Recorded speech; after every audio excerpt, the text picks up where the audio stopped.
US President Joe Biden gave his third State of the Union address this afternoon. He laid out the priorities of his government. It's only going to last until November, you would think, including on abortion, housing and education. Of course, he used the address to take some potshots at his political opponent, Donald Trump. I noted he never used Donald Trump's name once. Have a listen.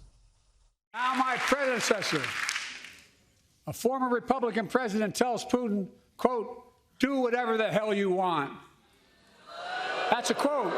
The last administration enacted a $2 trillion tax cut, overwhelmingly benefit the topping 1%, the very wealthy and the biggest corporation, and exploded the federal deficit.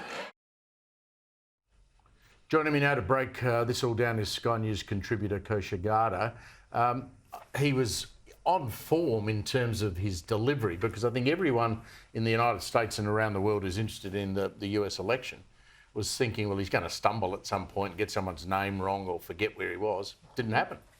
Very true. Stylistically, he was pretty high energy, actually, which I think, but it's interesting that that's what everybody was focused on. Will he be able to make it through the 1 hour? He did.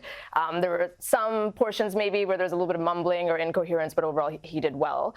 Substantively, there's analysts who look at how many minutes were spent on which topic. The number one topic was democracy, which has become a flashpoint issue because it means different things depending on which side you are, and people sort of I guess it gives him the opportunity to bring up the 6th of January again. That's right, it does. But the other side sees what's happening with the legal system, going after his political opponent as defiance of democracy. So that's kind of a lightning rod issue, but he's speaking to his base. Israel and Gaza, that's tricky because there's a fracturing in his base, and he's sort of walking the line there where there's a big contingent of people that don't want involvement. And then immigration, which the Democrats are very weak on. However, it's become the number one issue in the country right now, so he had to address it, and he did. He made the point that the United States is going to build a not permanent port off Gaza, and the US military is going to use that to quicken the amount of aid going into Gaza. Now, that's been interpreted by Biden's critics as pandering to the left of the Democratic Party, who think that Israel is doing the wrong thing in Gaza.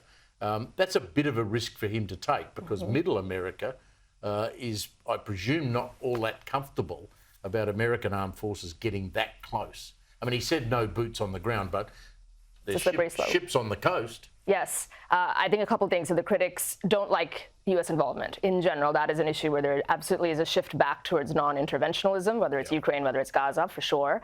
And also just U.S. military involvement in that region, even if it's not boots on the ground. He is, however, catering to that big faction in his party that is on the side of Gaza and Palestine in the Democrat Party, and it's really a tightrope that he has to walk in the primaries right now.